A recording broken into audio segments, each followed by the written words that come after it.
साथियों नमस्कार, मैं रमेश काला और आप देख रहे हो जीके विद काला। दोस्तों, कक्षा 12 इतिहास का 10वां लेसन है उपनिवेशवाद और देहात। 2024 परीक्षा के लिए न्यू सिलेबस के अकॉर्डिंग आपका ये टॉपिक है, ध्यान से लास्ट तक देख लेना। सरकारी अभिलेखों का अध्ययन, भारतीय इतिहास के कुछ विषय जो भाग 3 आपका, उसमें ये 10वां लेसन आज का। तो बोर्ड परीक्षा 2024 के हिसाब से ये नोट्स हमने तैयार किए हैं, महत्वपूर्ण प्रश्न उत्तर हैं। लास्ट तक वीडियो देखें, चैनल को सब्सक्राइब करके बेल आइकन को प्रेस करना। उपनिवेश शब्द का अर्थ गुलामी होता है और उपनिवेशवाद का अर्थ होता है गुलाम बनाने वाली विचारधारा। उपनिवेश शब्द का अर्थ क्या होता है? गुलामी, और उपनिवेशवाद का अर्थ क्या होता है? गुलाम बनाने वाली विचारधारा। देहात क्या होता है? देहात शब्द को अक्सर गांव या ग्रामीण जीवन पद्धति व्यतीत करने वाले व्यक्तियों के संदर्भ में देखा जाता है। अर्थात उपनिवेशवाद और देहात अर्थ है औपनिवेशिक शासन या अंग्रेजी शासन का भारतीय ग्रामीण जीवन पर क्या प्रभाव पड़ा, वो चीज़ें इसमें हम जानेंगे। भारत में ब्रिटिश औपनिवेशिक शासन की शुरुआत सबसे पहले बंगाल में हुई। किस प्रकार से? अंग्रेजों ने बंगाल पर अधिकार किया, प्लासी के युद्ध के द्वारा किया। प्लासी का युद्ध 23 जून 1757 को प्लासी नामक स्थान पर हुआ। प्लासी को अंग्रेज अपने अधीन कर लेते हैं। ये युद्ध ब्रिटिश ईस्ट इंडिया कंपनी और बंगाल के नवाब सिराजुद्दौला की सेना के बीच ये हुआ था। ईस्ट इंडिया कंपनी की सेना का नेतृत्व रॉबर्ट क्लाइव ने किया। नवाब सिराजुद्दौला की शाही सेना को उन्होंने हरा दिया। इस प्रकार अंग्रेजों के अधीन आने वाले भारत का सबसे पहला क्षेत्र बंगाल हो गया। दोस्तों, एक मेरा व्लॉग चैनल है, इस वीडियो के नीचे डिस्क्रिप्शन में उसका लिंक है, उस चैनल को भी आप ज़रूर सब्सक्राइब करें। बंगाल पर विजय होने के बाद अंग्रेजों ने टैक्स वसूलने की व्यवस्था भी बनाई। अंग्रेजों ने समय काल में मुख्य रूप से 3 प्रकार के कर व्यवस्था प्रचलित थी। कौन कौन सी देखें आप? इस्तमरारी बंदोबस्त, जिसे जमींदारी व्यवस्था स्थायी बंदोबस्त कहा जाता है, 1793 में यह लागू होती है। 1793 में बंगाल में इस्तमरारी बंदोबस्त लागू किया गया। इसमें जमींदार द्वारा राजस्व की एक निश्चित राशि ईस्ट इंडिया कंपनी को जमा करानी होती थी। जमींदार के नीचे 400 गांव तक होते थे। दोस्तों, इसमें जमींदार ये निर्धारित करता था कि भिन्न भिन्न गांवों में राजस्व की कितनी मांग पूरी करनी होगी। फिर जमींदार उन गांवों से निर्धारित राशि इकट्ठा करता था। जमींदार से ये अपेक्षा की जाती थी कि वह कंपनी को नियमित रूप से ये राशि अदा करेगा। जो जमींदार समय पर राजस्व अदा नहीं करते थे, उनकी जमींदारियां नीलाम कर दी जाती थी। रैयतवाड़ी व्यवस्था 1792, ये व्यवस्था असम, मद्रास, मुंबई के प्रांतों में लागू किया गया था। जो औपनिवेशिक भारत में भूमि का 51% था। वीडियो के साथ आप बने रहें, लास्ट तक हर चीज़ समझ आ जाएगी। महलवाड़ी व्यवस्था 1822, ये व्यवस्था उत्तर प्रदेश के मध्य प्रांत तथा पंजाब में लागू किया गया, जो अपने औपनिवेशिक भारत की भूमि का 30% भाग था। 1793 में इस्तमरारी बंदोबस्त लागू किया गया। उस समय लॉर्ड कॉर्नवालिस गवर्नर जनरल था। उसके बाद आप देखें सूर्यास्त विधि। ये जमींदारों द्वारा निश्चित तारीख की सूर्यास्त होने पर भुगतान नहीं आता था तो जमींदारों की जमींदारी वो नीलाम की जा सकती थी। जमींदारों द्वारा समय पर राजस्व जमा न कर पाने के क्या कारण हो सकते थे? क्योंकि प्रारंभिक मांगें बहुत ऊंची थी। यह मांग 1790 के दशक में लागू की गई, जब कच्ची की उपज की कीमतें नीची थीं। इन्हीं शक्ति राजस्व इकट्ठा करने व उसके प्रबंध का सीमित करना था। इस्तमरारी बंदोबस्त लागू करने के बाद 75% से अधिक जमींदारियां नीलाम हो गई। ब्रिटिश अधिकारियों का मानना था कि इस्तमरारी बंदोबस्त लागू होने से सारी समस्याएं हल हो जाएंगी, लेकिन उनकी सोच बेकार हो गई। कारण ये रहा कि बंगाल में बार बार अकाल पड़े, पैदावार कम होती गई, जमींदारों द्वारा समय समय पर राजस्व जमा नहीं कराया गया, जिससे उनकी जमींदारियां नीलाम होती चली गई। स्थायी बंदोबस्त से जमींदारों को लाभ क्या हुआ? तो जमींदार भूमि के वास्तविक स्वामी बन गए, उनका ये अधिकार वंशानुगत बन गया। जमींदार अंग्रेजों की जड़ें भारत में मजबूत करने में मदद करने लग गए। जमींदार जब जमीनों के मालिक बन गए तो वह कृषि में रुचि लेने लगे। भारत में उत्पादन में भारी वृद्धि हुई। इससे अंग्रेजों को राजस्व प्राप्त करने में और अधिक पैसा मिलने लगा, जिसका लाभ भारतीय जमींदारों को भी हुआ। कंपनी को प्रतिवर्ष निश्चित आय की प्राप्ति होने पर बार बार लगान की दरें निर्धारित करने का झंझट खत्म हो गया। कुदाल और हल। 19वीं सदी के प्रारंभिक वर्षों में राजमहल की पहाड़ियों में 19वीं सदी के प्रारंभिक वर्षों में राजमहल की पहाड़ियों में पहाड़ियाँ और संथालों के बीच संघर्ष हुआ।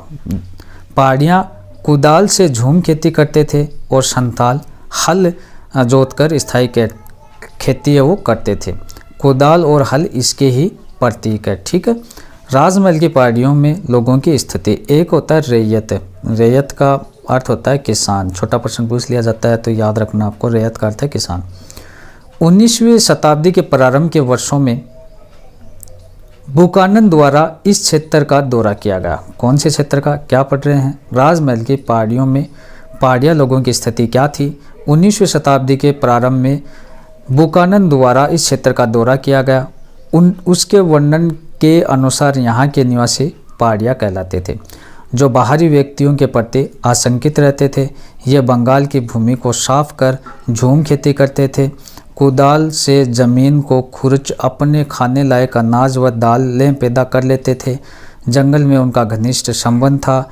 वे निजी भूमि मानते थे और ये ज़मीन व जंगल उनकी पहचान थी। वे बाहरी लोगों के प्रवेश का विरोध करते थे तथा कई बार मैदानों में आकर लूटपाट भी करते थे। अंग्रेज इन पहाड़ियों को असभ्य और बर्बर मानते थे। ये भूमि के साफ करके झाड़ियों में आग लगाकर या उसकी राख के खाद के रूप में वो प्रयोग में लेते थे। जैसे जैसे जंगल खत्म होते गए और कृषि योग्य भूमि में वृद्धि होती गई, वैसे वैसे उनका जीवन मुश्किल होता गया। उनका इलाका छोटा होता गया, उनके जीवन पद्धति नष्ट होती गई। ये खाने की फसलें दाल, चावल, बाजरा ये लेते थे। ज़मीन को उपजाऊ बनाने के लिए प्रति भूमि के रूप में कुछ समय खाली छोड़ दिया जाता था। संथाल आपको पढ़ना है। सन 1800 में लगभग संथालों का राजमहल की पहाड़ियों में आगमन हुआ। इससे पहले वे बंगाल में भाड़े के मजदूर के रूप में काम करते आते थे। अंग्रेज़ों ने उन्हें राजमहल की पहाड़ियों में बसने के लिए तैयार कर दिया। संथाल लोग ज़मीन को जोतकर चावल तथा कपास उगाते थे। 1832 ईस्वी में राजमहल की पहाड़ियों के निचले भाग में बसने के लिए एक बड़ा क्षेत्र दामिनी को ही दे दिया। इस जगह को संथालों का भूमि घोषित कर दिया गया। कथा सीमाओं तथा सीमांकित कर दिया गया। फिर संथालों और पहाड़ियों के बीच संघर्ष हुए। अब देखो संथाल विद्रोह, ये महत्वपूर्ण है भाई। ये विद्रोह 1855 से 1855-56 में प्रारंभ हुआ, जिनका नेतृत्व सिद्धू और कानू ने किया। संथालों ने पहाड़ी लोगों को पहाड़ियों के भीतर ही और चले जाने के लिए मजबूर कर दिया और उन्हें ऊपरी पहाड़ियों के चट्टानों और अधिक बंजर इलाकों तथा भीतरी शुष्क भागों तक सीमित कर दिया। इससे उनके रहन सहन पर भी बुरा प्रभाव पड़ा। संथालों की स्थायी कृषि शुरू हो गई। आगे चलकर संथाल और अंग्रेजों के बीच मतभेद शुरू हो गया। फ्रांसिस बुकानन भारतीय विवरण में जितने भी महत्वपूर्ण साक्ष्य हैं, महत्वपूर्ण योगदान फ्रांसिस बुकानन का था। उस समय 1794 से 1815 की जानकारी वो देते हैं। फ्रांसिस बुकानन ना तो इतिहासकार था, न ही वो सेवा अधिकारी, फिर भी उसके विवरण तथा युगीन इतिहासकार के अच्छे स्रोत हैं। वे एक अच्छे चिकित्सक थे। वो कुछ समय तक वेलेजली के रूप में डॉक्टर थे। उसने कोलकाता में एक चिड़ियाघर स्थापित किया, जो बाद में अलीपुर चिड़ियाघर के नाम से प्रसिद्ध हुआ। बाद में बंगाल सरकार के निवेदन पर कंपनी के क्षेत्राधिकार वाली भूमि का सर्वे किया। देहात में विद्रोह, बम्बई दक्कन। 19वीं शताब्दी के मध्य भारत में विभिन्न प्रांतों में किसानों द्वारा साहूकार तथा अनाज के व्यापारियों के विरुद्ध अनेक विद्रोह किए गए। ऐसा ही एक विद्रोह 1875 में दक्कन में हुआ था। फिर है बही खाते जलाना। 1875 को पूना जिले सुपा गांव में किसानों ने साहूकारों पर हमला कर ऋणबंधों तथा बही खातों को जला दिया। साहूकारों के घरों में आग लगा दी। पुणे से ये विद्रोह अहमदनगर तक फैल गया। 6500 वर्ग किलोमीटर का क्षेत्र उसकी चपेट में आ गया। विद्रोह दबाने के कई महीने लगे। नई राजस्व प्रणाली महत्वपूर्ण है। इस्तमरारी बंदोबस्त बंगाल से बाहर बहुत कम लागू किया गया। 1810 में खेती की कीमतें तथा उपज के मूल्यों में वृद्धि हुई, लेकिन कंपनी का राजस्व नहीं बढ़ा, क्योंकि इस्तमरारी बंदोबस्त के कारण कंपनी राजस्व नहीं बढ़ा सकती थी। इसलिए कंपनी ने राजस्व बढ़ाने के नए तरीके ढूंढे। जो राजस्व प्रणाली बम्बई में लागू की गई वह रैयतवाड़ी कहलाई, क्योंकि उसने कंपनी और रैयत किसान के मध्य तय किया गया कि यह प्रणाली 30 वर्ष के लिए लागू की गई है और 30 वर्ष के बाद इसमें परिवर्तन हो सकता है। राजस्व की मांग, किसानों का कर्ज, किस प्रकार से कि बम्बई दक्कन में पहला राजस्व बंदोबस्त 1820 के दशक में किया गया। राजस्व अधिकार होने के कारण किसान गांव छोड़कर भाग गए और राजस्व कठोरता से वसूला जाता था। फिर हमारा ये जो महत्वपूर्ण यहाँ से प्रश्न बनता है, स्थायी बंदोबस्त, रैयतवाड़ी व्यवस्था और महालवाड़ी व्यवस्था। तो इसको फिर से आप देख लें कि 1793 में स्थायी बंदोबस्त को लागू किया, कॉर्नवालिस के समय लागू किया, बंगाल, बिहार, उड़ीसा क्षेत्र में लागू किया। स्थायी बंदोबस्त इस्तमरारी बंदोबस्त और जमींदारी बंदोबस्त भी इसे कहते हैं, ठीक है।